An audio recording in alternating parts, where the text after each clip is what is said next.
Welcome to the Deep Dive, the place where we sift through the most complex industry guides, distill the essential wisdom, and basically hand you the shortcut to being truly well-informed. Today, we are taking on a pretty big one. We're doing a comprehensive deep dive into the world of business analysis, or BA, and we're going to use the PMI Guide to Business Analysis as our sort of framework to structure everything. That's right. And our mission today is very specific. I mean, this isn't just about learning how to write a good requirement. No, no, no. It's about understanding the whole system, the entire machine, really, that helps organizations make smarter, more justifiable investment decisions. It's about optimizing how you deliver business value. We want those key insights that, separate the successes from the failures. And that search for success, it really begins with a foundational distinction.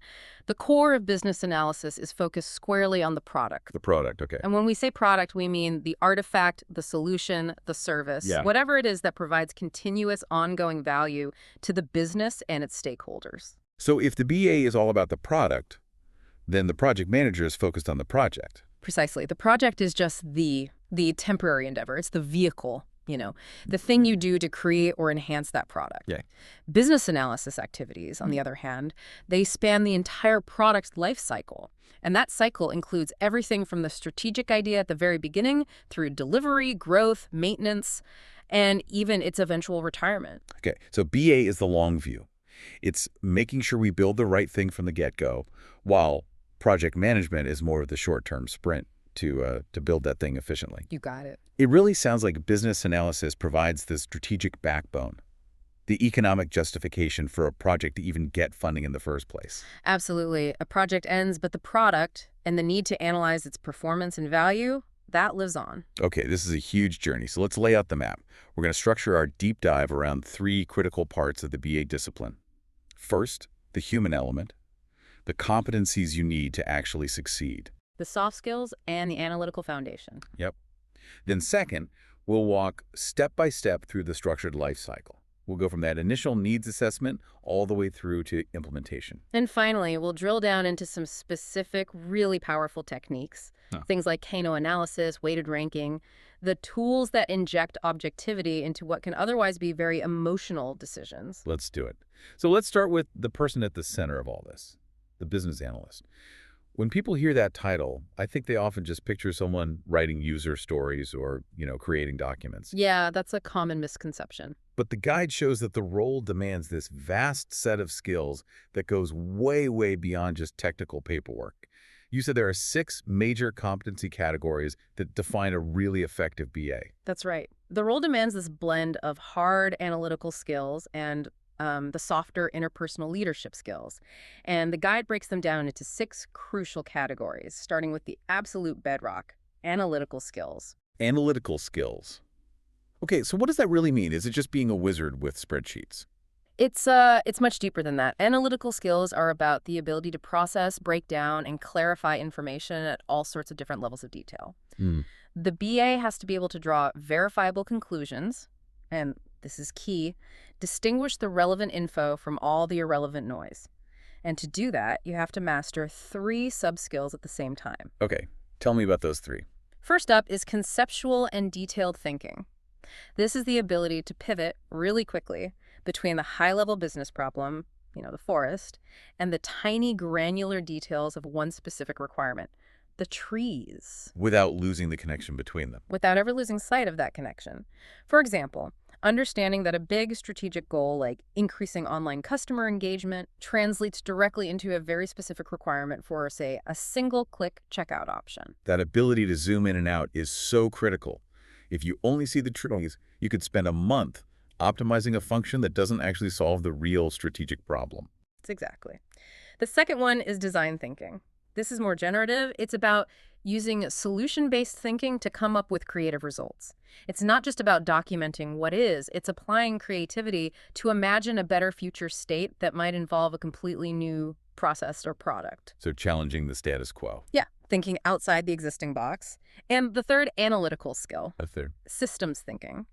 You have to analyze the organization and the product holistically. The business is a complex system of interdependent parts.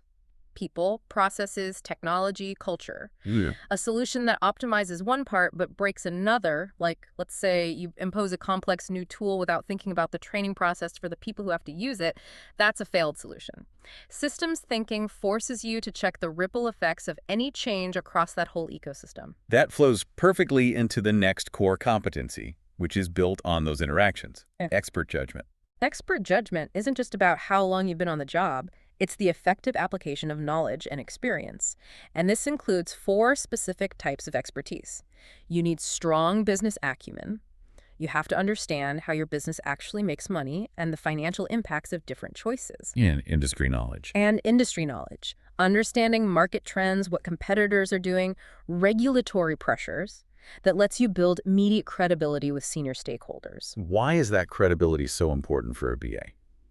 Because the BA often has to be the mediator between, frankly, highly conflicting needs. If an executive wants a feature that all the market analysis says is irrelevant, the BA needs the acumen and the credibility to push back constructively. And suggest an alternative. And propose alternatives that actually align with market reality. Without that expertise, the BA is just, a note taker. The guide also mentions life cycle knowledge. Correct. Knowing the difference between predictive or plan-driven life cycles where scope is all defined up front and adaptive or agile life cycles where scope evolves, that's crucial. A great BA tailors their documentation, their analysis, their communication style to fit the delivery model being used. Okay, moving to the softer side, which honestly is often what makes or breaks a project, communication skills. Oh, this might be the most vital of all. It's for managing that complex web of relationships, from the end users all the way up to the C-suite. And we can highlight 2 components here that prevent just massive amounts of rework. First is active listening. This isn't just hearing words, it's listening completely, watching body language, and making a real effort to understand. And the most important part of active listening is that confirmation step, isn't it? Absolutely. Paraphrasing or repeating back what you heard is paramount. Imagine a stakeholder says, "We need the system to handle 50 users." The BA must reply, "Okay, just to confirm, we're designing for 50 concurrent users at peak load." That simple confirmation avoids a disaster later when the stakeholder says, "Oh no, I meant 50,000 users." That one little act saves thousands of hours of rework down the line. What's the second piece of communication?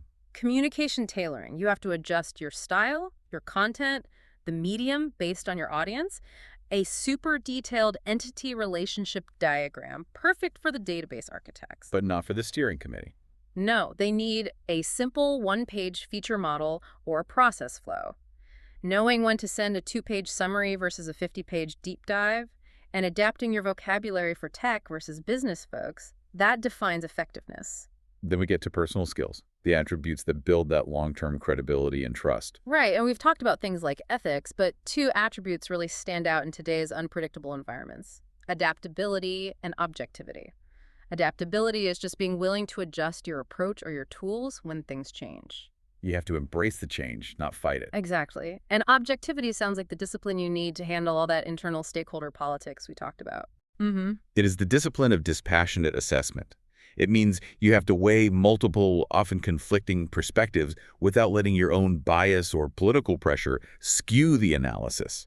You have to actively seek out dissenting views before you make a final recommendation. That builds immense trust. And finally, leadership skills. If the BA isn't necessarily a manager, how do they lead? They lead through influence and guidance. The BA is fundamentally a change agent. They are driving the organization from the comfortable current state to the necessary but often scary future state. They have to champion the vision. They do. And crucially, they have to function as a trusted advisor to the business.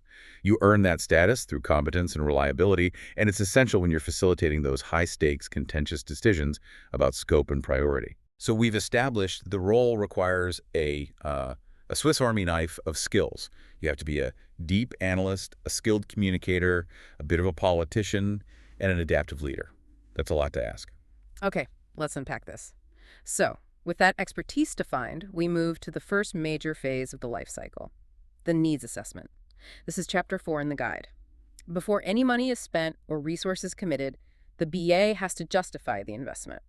This is maybe the most strategic work a BA does. The goal is to analyze a current business problem or an opportunity, figure out the best future state, and then give the decision makers, the C-suite, portfolio managers, the objective information they need to decide on the viability of an investment. And a lot of this happens before a project is even officially a project. That's right. The analysis determines whether the project even gets a charter. So the very first step is to identify the problem or opportunity. This defines the business need, the high-level issue or goal we're trying to address. And that leads to the situation statement. Why is that statement so important? It has to be an objective, clear record of the problem.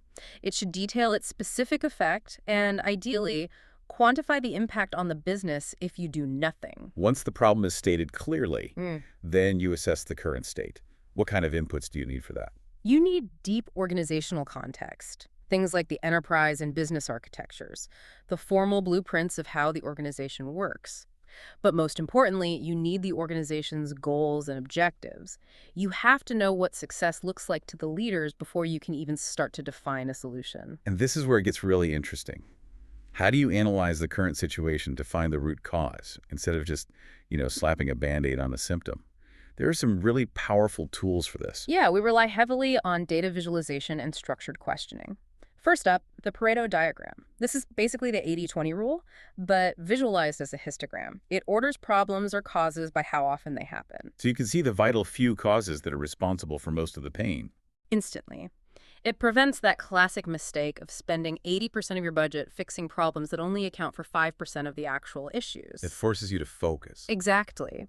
And once you've isolated the main problems, you use root cause and opportunity analysis. We don't want to treat symptoms. We break down the problem into its underlying causes, often with a visual tool like the fishbone diagram. The Ishikawa diagram. Right.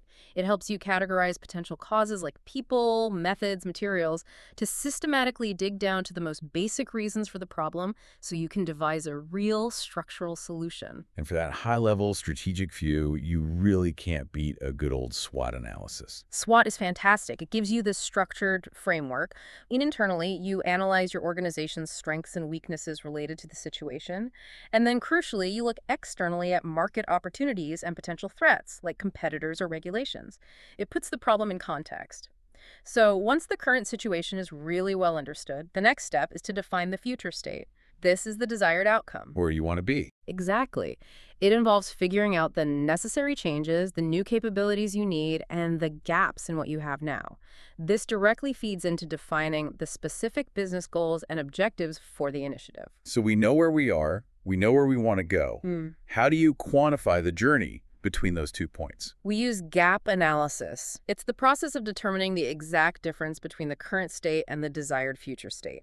The output is a clear list of the capabilities the solution needs to provide. Now let's talk about my favorite tool in this phase, the Kano analysis. This thing is a game changer because it models features not based on how hard they are to build, but purely from the customer's viewpoint on satisfaction. Kano is essential. It completely shifts how you prioritize because it's based on customer emotion.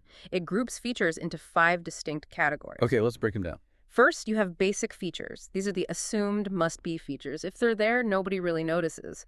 But if they're missing think brakes on a car or a login for your banking app, they cause extreme dissatisfaction. You fail here, you fail completely. You're done. Second are performance features. With these, satisfaction is proportional. The better you make it, the happier the customer. These are the things stakeholders consciously ask for. Third, and this is the magic, are the delighters. The wow moments. They're totally unexpected features that cause extreme satisfaction if they're present. And because the customer never expected them, their absence causes no dissatisfaction at all. That's where you get your market differentiation. That's it. Then you have indifferent features things the customer just doesn't care about. And finally, reverse features things that actually cause dissatisfaction if they're there, maybe because they overcomplicate things. That is such a powerful way to think. It forces you to nail the basics to avoid being rejected, then maximize your performance features, and then dedicate a little bit of your R&D to finding those amazing delighters. Exactly. It stops you from spending $1 million over-engineering an indifferent feature while you forgot a basic one. Okay, so once we know the goals and what we need, the next step is to determine viable options and provide a recommendation. This compares different ways to solve the problem. Build it, buy it, modify what we have against the business goals. And this results in a feasibility study. Right, and a recommended path forward. So what are the main factors that determine if an option is actually feasible? We look at 6 things. There's technical feasibility, can we actually build it? Operational feasibility, can the organization sustain it once it's deployed? Culture feasibility, will people actually use it? And then the practical ones. And then supportability, time, and of course, cost effectiveness. Since cost is so important, this is where we need to bring in the financial valuation techniques. Why rely on these instead of just a gut feeling? Because strategic decisions have to be grounded in measurable return. 2 techniques are key here. First, return on investment, or ROI. It's a simple percentage, the net benefits divided by the cost. Quick and clear. And the second one, which is usually seen as more powerful for strategic work, is net present value, NPV. So why is NPV a better measure than a simple ROI? Because NPV accounts for the time value of money. It takes all the future benefits and costs and discounts them to express them in today's dollars, factoring in things like inflation and risk. So a positive NPV means the project will actually add value over time. Right, relative to just investing that money somewhere else, NPV gives you a much more realistic, risk-adjusted view of long-term economic viability. And finally, to fight against emotion and politics creeping into the decision, we use weighted ranking. Weighted ranking is the BA's tool for objective, transparent decisions. You identify the criteria cost, time to market, strategic alignment, and you assign a weight to each one based on its importance. Then you score each solution option against those criteria. And the highest score wins. The option with the highest total score is your recommended choice. Okay, but couldn't a powerful stakeholder just manipulate the weights to make their favorite option win? It sounds like it could just formalize the bias. That's a great point, and that's why the process has to be collaborative and transparent. The key is that the criteria and the weights must come directly from the business goals and objectives that everyone already agreed on earlier. So it's tied back to strategy. It forces stakeholders to justify why certain criteria are more important rather than just arguing for their pet project. It makes the final decision defensible. So all of this analysis, the problem, the future state, the gap, the financial models, the recommended option, it all gets synthesized into the business case. This document is the formal economic feasibility study. It establishes the validity of the benefits. It's the final justification that senior leadership uses to decide whether to write the check. That's it. And that approved business case then becomes the final input for charter development. The charter is what formally authorizes the project. It sets the initial scope boundaries, identifies high-level risks, and provides that foundational understanding of the objectives the BA helped define. This is that critical handoff point, isn't it? The BA has to work closely with the project manager to ensure a smooth transition from the why, the justification, to how the execution. Absolutely. If the business case is weak, the project is already on shaky ground. Okay, we have the authorization, the project is a go. Now we move into the executing process group, which is the core work of defining what is actually going to be built. This is where requirements are born, refined, and detailed. This phase is intense. It's continuous elicitation, analysis, and modeling. We're shifting from big picture strategy to detailed definition. Elicitation. It sounds a bit like just interviewing people, but you said earlier it's more complex than just collecting data. Why do you call it an art? It's an art because stakeholders often have needs and wants that they can't clearly articulate. Elicitation isn't collecting, it's drawing out that hidden, unspoken information.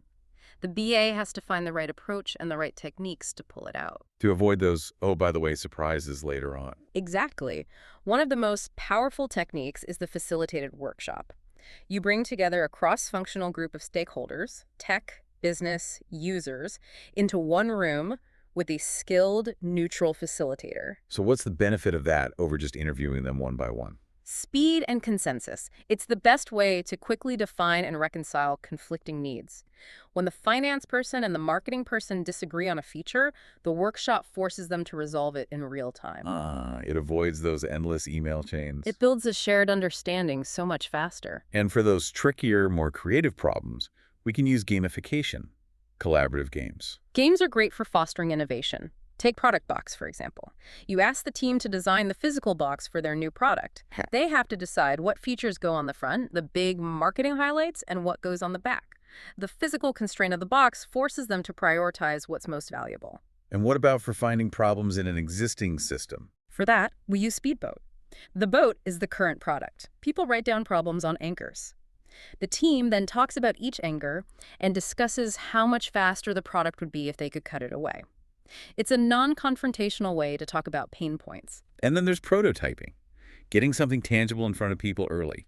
Prototypes are vital because they make the conceptual real. Whether it's a simple static wireframe or a more functional evolutionary prototype, they eliminate ambiguity. It's so much easier for a user to point at a screen mock-up and say, I can't find the button, than to read a paragraph describing where the button should be. So once you've listed all this information, you have to structure it.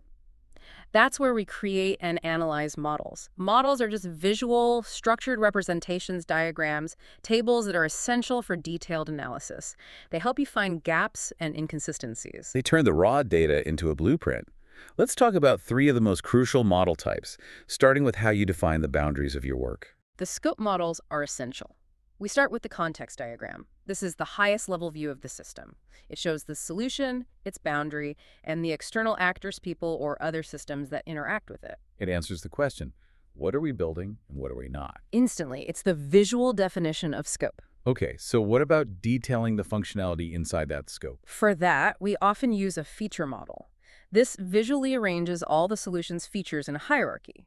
Level 1 features are the big business capabilities, and they decompose into L2, L3, and so on. How does seeing that hierarchy help the BA? It's a huge aid for release planning, especially in an agile world. When you can see the entire feature set on one page, the team can quickly identify the minimum set needed for the first release, the MVP, and then logically group related features for later releases. And shifting from what the system is to what it does, we use process flows. Process flows visually document the steps or tasks that people perform. We analyze the as-is process and design the to-be process.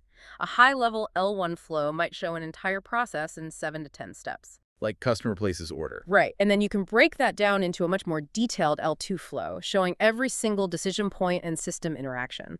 These models are essential for finding and eliminating redundant, non-value-added steps. We should also mention there are lots of other models, like data flow diagrams, entity relationship diagrams, and state diagrams, all providing a structured foundation for the technical design. And of course, in adaptive projects, story mapping is a phenomenal technique. It arranges user stories along 2 axes, the user's journey and the priority. It forces a shared understanding of the customer experience and helps structure the roadmap based on business value.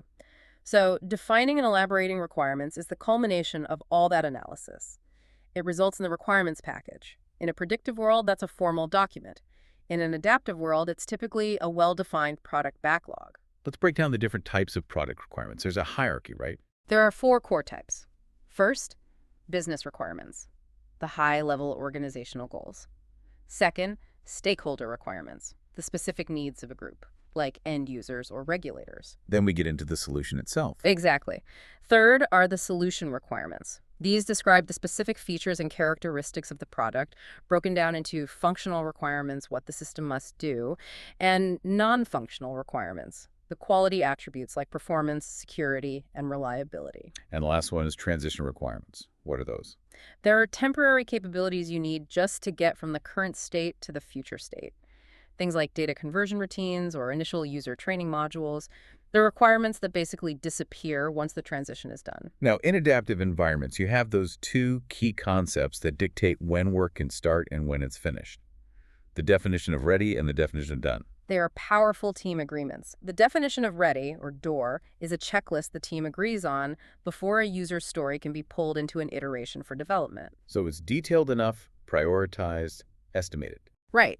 It prevents developers from starting work on ambiguous or incomplete items. And the definition of done, the DoD, that's the final gate. The DoD is the list of conditions that have to be met before an item is considered truly complete and acceptable to the business. It's usually more than just the code works. It includes things like performance testing, documentation, and successful integration. The DoD is your mark of quality. Okay, we've done the deep work of defining everything. Now we have to shift into control mode. The monitoring and controlling process group is all about managing the product as a living system, minimizing risk, and ensuring everything we build stays aligned with those initial strategic goals. Let's tackle that classic point of confusion, the difference between verification and validation. Let's make this crystal clear for everyone listening. It's a simple philosophical difference, but with huge practical consequences. Verification asks the question, are we building the product right? So it's an internal quality check on the requirements themselves. Exactly. You're looking for errors, conflicts, consistency in the documentation. It's done through things like peer reviews or depth checks before it goes to the build team. It's making sure the blueprint is accurate. Okay, so verification is the blueprint sound. Precisely. Validation, on the other hand, asks, are we building the right product? The external strategic check. Yes. Validation ensures that the requirements accurately reflect what the stakeholders actually wanted, and, most importantly, that they trace all the way back to the business goals and objectives we set up in phase on. So, if a feature passes verification, is perfectly documented, but it can't be linked back to a strategic goal, it should fail validation. It should be seriously questioned, yes. Validation is the ultimate check against strategy and viability. You can use a goal model to visually trace those linkages and make sure every requirement has a reason to exist. Okay, once requirements are defined and checked, we have to prioritize them. This is how you determine the sequence of value delivery. Right. And prioritization is always governed by business goals. There are several key schemes we use. Let's start with the one that's all about urgency. Moscow. Must have, should have, could have, and won't have. That's the one. Must-have requirements are non-negotiable for success. Should have are important, but not critical for this specific release. Could have are desirable nice-to-haves. And won't have are things we're consciously deferring. It's a fantastic framework for managing stakeholder expectations. And then we have the minimum viable product, or MVP.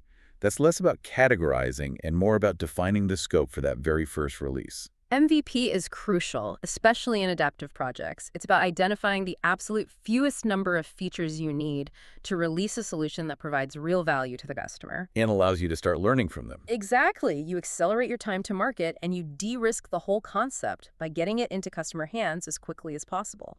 And finally, a technique that aligns features directly with your corporate strategy, the purpose alignment model. This model uses a quadrant matrix. It forces you to analyze features on two factors.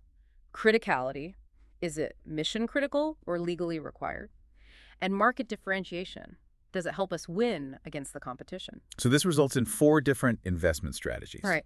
You get categories like invest for things that are both critical and differentiating, or partner for things that are differentiating but maybe not core to your business.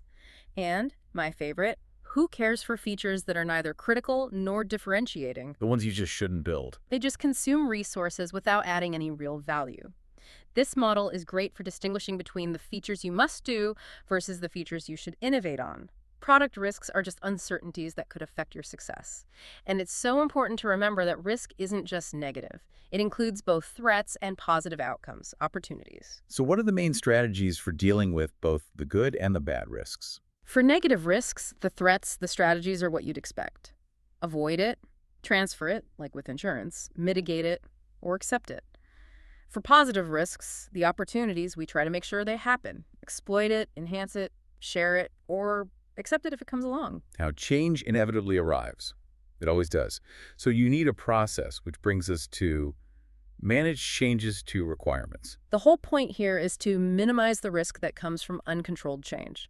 Every single proposed change has to follow a defined process. And the tool that helps us understand the chaos a change might cause is impact analysis. Impact analysis is where you evaluate how a proposed change will affect everything else.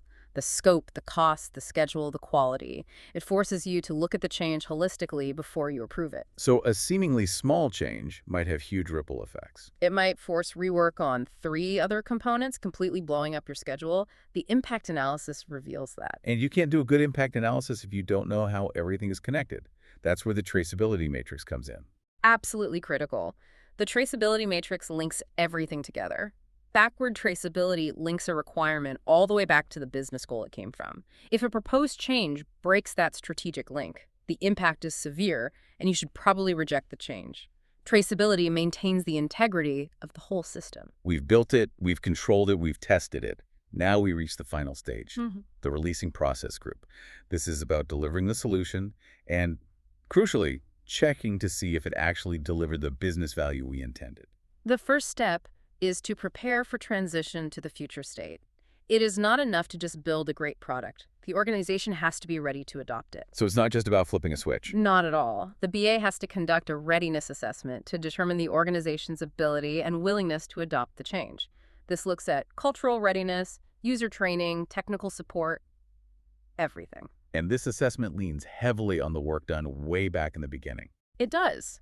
Key inputs are the current state assessment, the business case to remind everyone of the expected benefits, and those transition requirements we talked about, the temporary things like data conversion and training needed to make the move seamless. The outcome of all this prep is the moment of truth, the release decision. Right. Obtain solution acceptance for release is the formal process where the decision makers, the sponsor or product owner, give the final sign-off to move the solution to production. It also involves transferring all the knowledge about the product, its risks, and any known issues to the operational teams who will support it going forward. This final step, evaluate solution performance, is what closes the strategic loop we started back in phase 1.